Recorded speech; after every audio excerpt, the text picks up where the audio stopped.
Assalamualaikum warahmatullahi wabarakatuh.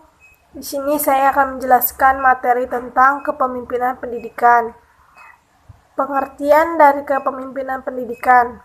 Sebelumnya, saya akan menjelaskan tentang pengertian kepemimpinan. Kepemimpinan merupakan sebuah bidang riset yang mencakup kemampuan seseorang atau sebuah organisasi untuk memimpin atau membimbing orang lain, tim atau organisasi untuk mencapai tujuan yang berstruktur diinginkan sang pemimpin. Pendidikan. Pendidikan adalah sebuah proses interaksi dan pelatihan antara dua orang atau lebih, antara guru dan peserta didik yang mana akan menghasilkan suatu perubahan sikap dan tingkah laku seseorang ke arah yang lebih baik. Maka dari itu, pengertian dari kepemimpinan pendidikan merupakan memimpin atau membimbing antara dua orang atau lebih, antara guru dan peserta didik atau seluruh organisasi untuk mencapai tujuan yang berstruktur diinginkan seorang pemimpin yang mana menghasilkan suatu perubahan sikap dan tingkah laku seseorang yang lebih baik. Nah, selanjutnya fungsi kepemimpinan pendidikan.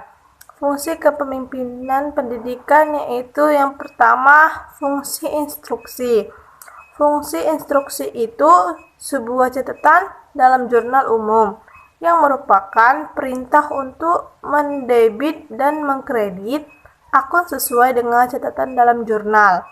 Pencatatan dalam jurnal umum bukan sebatas dokumen transaksi perusahaan, bersifat instruksi. Yang kedua itu fungsi konsultasi. Fungsi konsultasi ini memberi edukasi pada klien apa yang menjadi hak dan kewajibannya, posisi ini, hukumnya, dan dengan demikian memitigasi kerugian lebih lanjut. Di samping memberi rekomendasi hukum yang objektif. Yang ketiga, fungsi partisipasi. Fungsi partisipasi ini yang mana peran serta seseorang atau kelompok masyarakat dalam proses pembangunan, baik dalam bentuk pernyataan maupun dalam bentuk kegiatan dengan memberi masukan, pikiran, tenaga, waktu, keahlian, modal dan atau materi serta ikut memanfaatkan dan menikmati hasil-hasil dari pembangunan. Yang keempat, fungsi delegasi. Fungsi delegasi ini suatu kegiatan untuk memberikan suatu wewenang dan tanggung jawab pada orang lain untuk melakukan suatu kegiatan yang mana pihak penerima wewenang harus mampu mempertanggungjawabkan kepada orang yang melimpahkan wewenang tersebut. Yang kelima, fungsi pengendalian atau controlling. Fungsi pengendalian ini yang menentukan pelaksanaan proses manajemen, karena itu harus dilakukan dengan sebaik-baiknya. Selanjutnya, tipe-tipe kepemimpinan. Tipe-tipe kepemimpinan ini yaitu terdapat pada gaya kepemimpinan partisipatif. Gaya kepemimpinan di mana semua individu memiliki kekuasaan setara dalam proses pengambilan keputusan bersama, terlepas dari suatu jabatan dan pangkatnya. Yang kedua yaitu gaya kepemimpinan transaksional. Kepemimpinan transaksional ini yang akan memberikan tugas kepada karyawannya. Imbalan karyawannya itu kepada kepemimpinannya adalah tugas-tugas yang sudah diselesaikannya. Yang ketiga, gaya kepemimpinan situasional.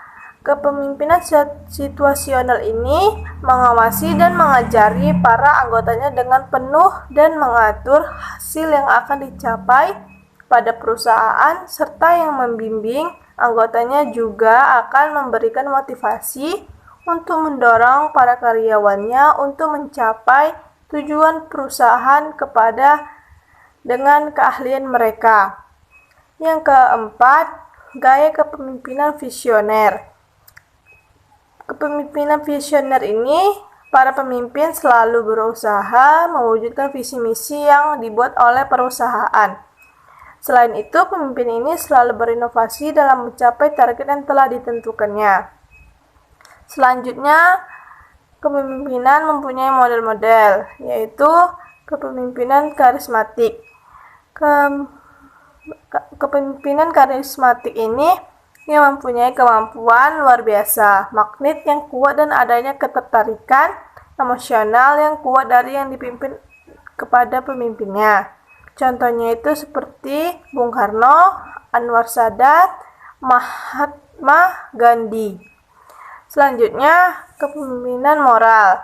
Kepemimpinan moral ini tentang membedakan yang benar dari yang salah dan melakukan yang benar, mencari perilaku yang adil, jujur, baik, dan benar dalam mencapai tujuan, serta memenuhi tujuan. Kepemimpinan moral mengangkat orang dan meningkatkan kehidupan orang lain. Selanjutnya yaitu kepemimpinan pembelajaran. Kepemimpinan pembelajaran ini mencakup dalam mengkomunikasikan tujuan lembaga pendidikan dalam pembelajaran, membangun iklim akademik, dan memfasilitasi terjadinya komunikasi dalam lembaga pendidikan. Selanjutnya, kepemimpinan kontingensi. Kepemimpinan kontingensi ini yang menjelaskan bahwa pemimpin bisa efektif bila mana ada kesesuaian antara gaya pemimpin dengan situasi tertentu di mana kepemimpinan itu akan dilaksanakan.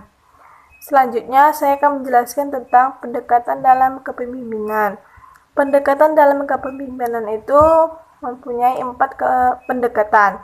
Yang pertama, pendekatan sifat. Pendekatan sifat ini penekanan pada atribut-atribut pribadi dari pemimpin. Yang kedua, pendekatan perilaku, yang merupakan memperhatikan secara serius apa yang sebetulnya dilakukan oleh para pemimpin ini dalam menjalankan aktivitas mereka. Yang ketiga, pendekatan pengaruh kekuasaan, yang merupakan sudut pandang keberhasilan pemimpin dalam mempengaruhi orang lain karena disebabkan adanya kekuasaan ini dari pemimpin tersebut. Yang keempat, pendekatan situasional, penekanan pada ciri pribadi pemimpin dan situasi, serta mencoba untuk mengukur atau memperkirakan ciri pribadi tersebut. Nah, selanjutnya saya akan menjelaskan tentang komponen-komponen kepemimpinan dalam pendidikan. Komponennya yaitu karakteristik kepemimpinan pendidikan. Karakteristik kepemimpinan pendidikan ini, kepemimpinan kepala sekolah adalah cara atau usaha kepala sekolah dalam memengaruhi, mendorong, membimbing, mengarahkan, dan menggerakkan guru, staf, siswa, orang tua siswa, dan pihak lain yang terkait untuk bekerja atau berperan serta guna mencapai tujuan yang telah ditetapkan. Selanjutnya yaitu peran kepala sekolah sebagai pemimpin. Peran kepala sekolah sebagai pemimpin bertanggung jawab secara umumnya terhadap kelancaran dan keberhasilan fungsi dan kegiatan sekolah. Tugas dari kepala sekolah dibagi ke dalam 2 kategori luas, yaitu penekanan kepada manajemen atau administrasi dan kegiatan yang menekankan kepada kepemimpinan pengajaran. Sekian materi yang saya jelaskan, semoga dapat bermanfaat. Kurang dan lebihnya saya mohon maaf. Saya akhiri dengan wassalamualaikum warahmatullahi wabarakatuh.